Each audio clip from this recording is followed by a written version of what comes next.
नमस्कार विद्यार्थी मित्रांनो, अभ्यास अलर्ट या आपल्या यूट्यूब चॅनलवरती आपलं स्वागत आहे. आज दिनांक 21 जुलै 2025. चला तर मग पाहूयात आजच्या चालू घडामोडी. व्हिडिओ अगदी 5 मिनिटाचा असेल विद्यार्थी मित्रांनो. पहिल्यापासून सुरुवातीपासून पाहण्याचा प्रयत्न करा. अतिशय महत्त्वाचा व्हिडिओ आहे. ओके, पाहूयात आजचा पहिला प्रश्न. पॉलिग्राफ मॅजिक स्किल पुरस्कार जिंकणारा पहिला भारतीय खेळाडू कोण बनला आहे? याचं योग्य उत्तर आहे option A, Deepika Sehrawat. Okay, तर चला थोडीशी माहिती पाहूया त्याबद्दल, पुरस्काराबद्दल. हा जो पुरस्कार आहे FIH हॉकी प्रो लीग 2024-25 हंगामातील सर्वात कौशल्यपूर्ण आणि स्पर्धात्मक गोलसाठी देण्यात येतो. ओके, तर चला पाहूयात पुढचा प्रश्न. जुलै 2025मध्ये कोणत्या देशाने प्रगत संप्रेषण उपग्रह ड्रोन 1 प्रक्षेपित केला आहे? तर हा जो उपग्रह आहे विद्यार्थी मित्रांनो, तो इस्रायलने प्रस्थापित केला आहे. ओके, प्रक्षेपित केला आहे. तर याचं योग्य उत्तर असेल इस्रायल. ओके, तर चला पाहूयात पुढचा प्रश्न.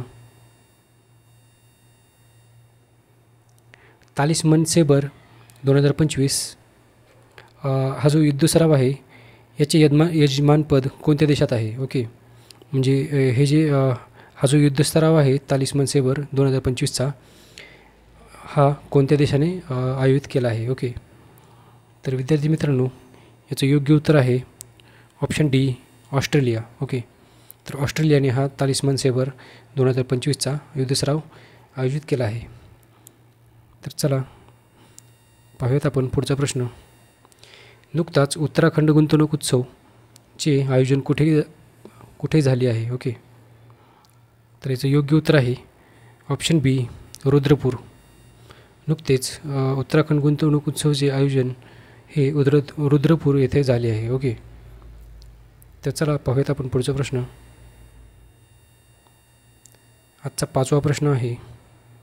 नुकतेच कोणत्या देशाने पहलगाम आतंकवादी हल्ल्याची दोषी TRF आतंकवादी संघटनेला आतंकवादी समूह म्हणून घोषित केले आहे? ओके, तर हा जो देश आहे तो आहे अमेरिका. ओके, अमेरिकेने नुकतेच TRF जी पाकिस्तानची आतंकवादी संघटना आहे तिला आतंकवादी संघटना म्हणून घोषित केले आहे. ओके, तर चला विद्यार्थी मित्रांनो पाहूयात आपण पुढचा प्रश्न. 6वा प्रश्न आहे. नुकताच 57वा आंतरराष्ट्रीय रसायन ऑलिम्पियाड कोठे आयोजित केला गेला? ओके, तर याचं योग्य उत्तर आहे दुबई. ओके, तर नुकताच 57वा आंतरराष्ट्रीय रसायन ऑलिम्पियाड हा दुबईमध्ये आयोजित केला गेला आहे. ओके, तर याचं योग्य उत्तर असेल ए, दुबई. ओके, तर चला 7वा प्रश्न आहे. भारतातील पहिला आदिवासी जीनोम सिक्वेन्सिंग प्रकल्प कोठे सुरू करण्यात आला आहे? ओके, तर हा जो प्रकल्प आहे तो गुजरातमध्ये सुरू करण्यात आला आहे. ओके, तर याचं योग्य उत्तर असेल सी, गुजरात. चला पाहूयात आपण पुढचा प्रश्न. आजचा 8वा प्रश्न आहे. नुकताच माय डीड हा प्रकल्प कोठे सुरू करण्यात आला आहे? माय डीड हा प्रोजेक्ट नुकताच हिमाचल प्रदेशमध्ये सुरू करण्यात आला आहे. याचं उत्तर असेल ऑप्शन बी, हिमाचल प्रदेश. ओके, हिमाचल प्रदेशचं उत्तर असेल. चला पाहूयात आपण पुढचा प्रश्न. नुकत्याच जाहीर झालेल्या इथं थोडीशी प्रश्न पुन्हा एकदा वाचत आहे मी. नुकत्याच जाहीर झालेल्या हुरून इंडिया अंडर-30 निर्देशांक 2025मध्ये पहिल्या स्थानी कोण आहे? ओके, तर याचं योग्य उत्तर असेल ऑप्शन सी, वरीलपैकी दोन्ही. ओके,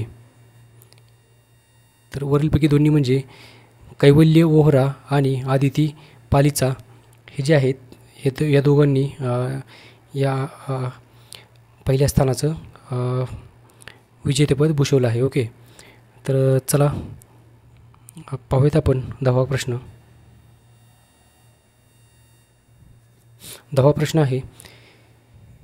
जागतिक बुद्धिबळ दिवस कधी साजरा केला गेला? ओके, तर विद्यार्थी मित्रांनो, जागतिक बुद्धिबळ दिवस जो आहे तो नुकताच 20 जुलै रोजी साजरा केला गेला आहे. ओके, तर याचं योग्य उत्तर असेल 20 जुलै. तर आजचे 10 प्रश्न संपले आहेत. तर भेटूयात विद्यार्थी मित्रांनो उद्याच्या व्हिडिओमध्ये. धन्यवाद.